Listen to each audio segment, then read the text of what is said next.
Hey, what is up YouTube? Jaardan here, playing some Modern Warfare Remastered Singles Ladder gameplay today for you guys. I want you guys to give this video a thumbs up because I am climbing the Singles Ladder, and I'm currently now ranked just inside the top 400 after a recent surge I've had after my my first few games. I started out the Singles Ladder at just 1 in 10, and that was pretty degrading, kind of like to my confidence level on how I wanted to approach game battles. But since then, I'm actually 9 and 10 and 4 and 3 in my last 7 matches. So like I'm getting better. But the key thing is those losses are to players ranked in the top 100, top 50, top 20 even. And I'm getting a lot better in winning the matches I'm supposed to be. So I'm starting to climb that ladder, and I'm getting better and better. And I'm really excited for this stuff because I now have the confidence enough to go into each game thinking I have the possibility to win, because I know what I'm doing now for each map and for each scenario. But I'm getting a lot better, and that's setting me up better whenever I start doubles and team, which I'm still really trying to find somebody to do it. I've been a free agent on Gamebattles for a few days now. Really, for probably a little bit more than a week. I keep updating it every few days to stay in the loop. But I've had quite a few people message me. Nobody's really just come through and like talked to me completely about it and got me into it enough, but I'm still working on it. So I'm playing on District today. The guy I'm playing, I think this is actually his first game on the ladder. Well, at least as this team. A lot of players, what they'll do is if they have a bad record, they'll disband their team, they'll start a new team, and even though it's just them as the player, they can do that as many times as they want and until they get a record that they're satisfied with. Me, I'm probably not going to do that, at least not yet, because I've played 30 games now, and like, if I want to get higher up, my record doesn't really matter that much. As long as I just keep winning games, I'm going to keep climbing, and my past losses aren't going to hurt me from where I'm at now. So it's just kind of a matter of time for me to keep going up, and if I'm good enough to climb to the tops, like the higher ranks, I'm going to continue to do that, and I'm going to climb up there. I mean, it may take a while, but really my losses now, or my old losses, aren't going to affect me very much from where I'm at now. I'm 10 and 20 overall. Like I said, that sounds pretty low, but after the 1 and 10 start, that's a lot better than it was looking. So we get this kill here, and I'm going up 2-0 on this guy. Now, going up 2-0 doesn't mean squat in singles game battles. And I mean that in the most serious way possible, that a lead is never safe, ever. Like, if somebody... I've been up 3-0 multiple times. I've had a few people up 2 and 3-0 on me.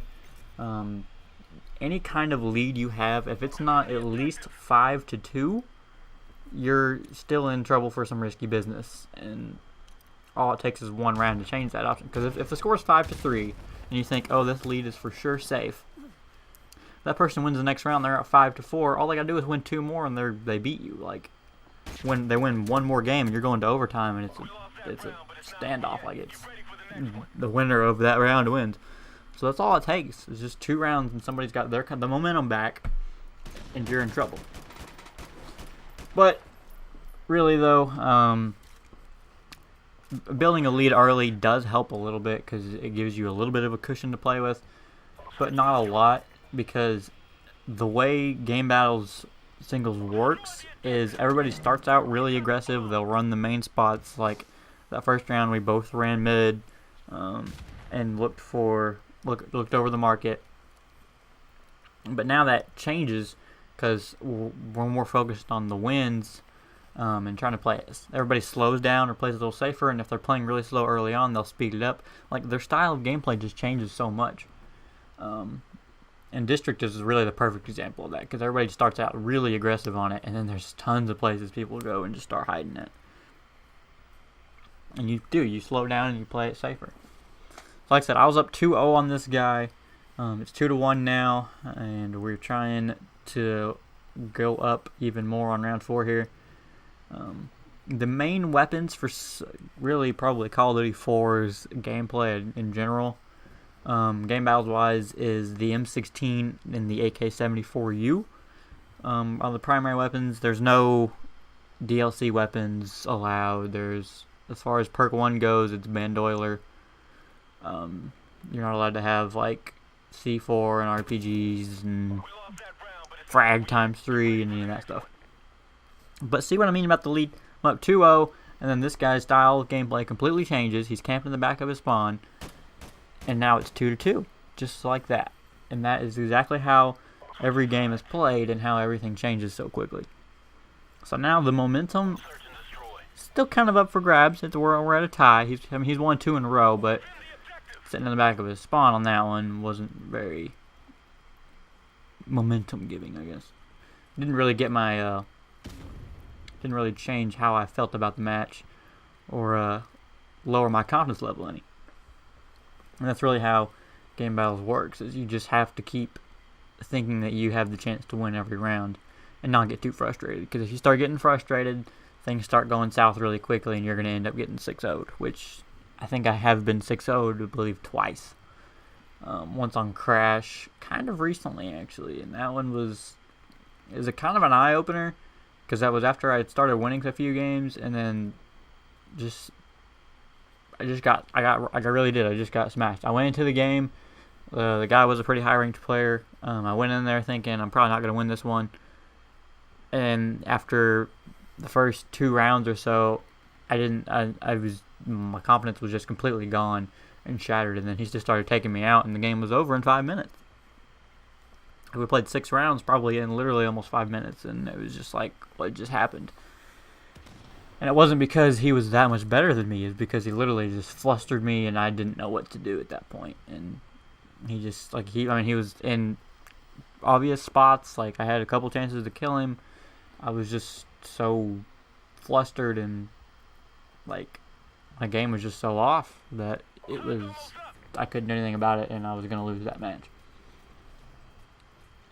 But as I say that, there have been a couple games against really highly ranked players that I've won.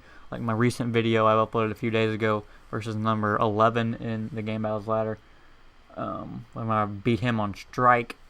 That was a huge confidence booster, and really that game right there is probably half the reason I have I've started to do as well as I have, because doing that and like getting the confidence that I know I can beat players that good is making me go into each game thinking I have a chance.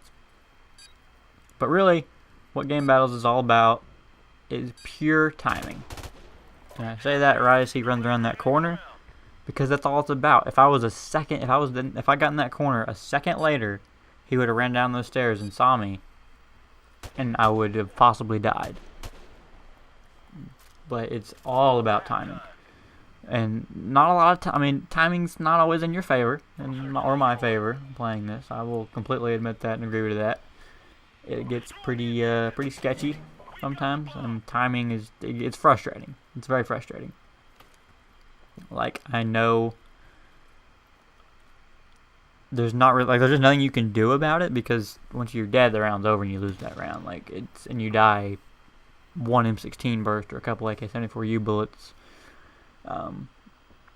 It's just not a lot, and there's very numerous ways you can die instantly, and you'll have no idea where the person was until you watch the final kill cam, or what the idea of the person you were playing against was.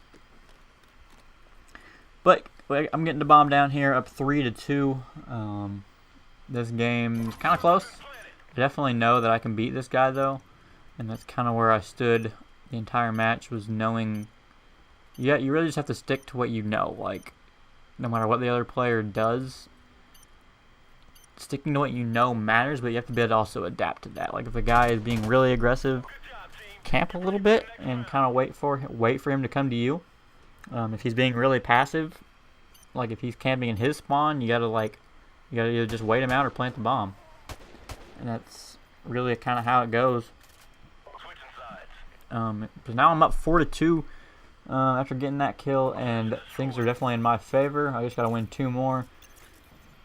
But the game's not over by any means. Up 4-2. Like, that is, he wins 2 rounds, and we're at a dead draw going into with 3 rounds left, and he has the momentum again. So you really cannot give up on this stuff. There was one game I was down, I believe, 5-2. And I came back, and I think I evened it up at 5. I know I ended up at 5-5, and then I think I actually ended up losing round 11.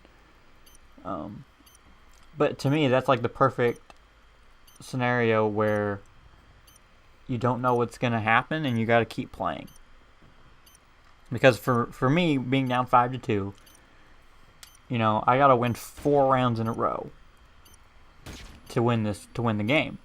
So, but instead, I win 3, and going into round 11. Then my opponent he has to still think he can win, because giving up 3 rounds straight to close the game out isn't very confidence building and can really set you up for trouble. But instead, if he kept his confidence, saying he knows he could beat me, he beat me 5 times already out of 10. That's really all that matters, and that's why in that situation maybe he may have got the kill and I didn't. But at the same time, I would have had the same confidence that I can beat this guy. I've just beat him 3 times in a row. Why not make it 4 and in the game? Like, that situation is so apparent, and you really just have to keep the confidence in your head. One thing I have been running, though, if you've watched my last game, you'll see some of it too, is smoke grenades. Smoke grenades are good for a couple reasons, and one reason is it kind of smokes off an area that he won't charge, and that you don't have to watch right away.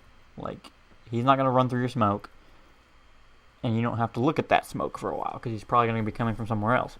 What it can also do is be used as a decoy. Like, sometimes I throw a smoke at A and then go to B. In this situation, I threw a smoke at stairs. So he's thinking, this guy's probably over there somewhere by stairs. I need to watch that area. Because he smoked it. If he didn't run out right away, he was probably waiting for the smoke to clear, and then he's going to go around the corner. But instead, I threw it and looped around behind his back, and I got the kill. And now I'm up 5-3 in a situation where instead, if I lose that round, it's tied 4-4. And it's going to be an interesting final 3 rounds, either way. But the ultimate thing that is so apparent in game battles is closing out every match quickly. If you do it right away, you get the people had no confidence, and you kill them just like that. Like, you don't let them think there's a chance for them to win that round. Kill them, game's over, nothing else to it. So I hope you guys enjoyed today's video. Give it a thumbs up if you did. And give me a thumbs up for climbing these singles ladder. I'm going to keep going. Comment below what your thoughts are on game battles. And if you want to play me in a 1v1 game battles variant S&D settings, I'll be glad to play you. And subscribe to my channel if you're new and you haven't already subscribed. And I'll see you guys in the next video. Thanks so much for watching. My name is Jaardan, and I'll see you guys later.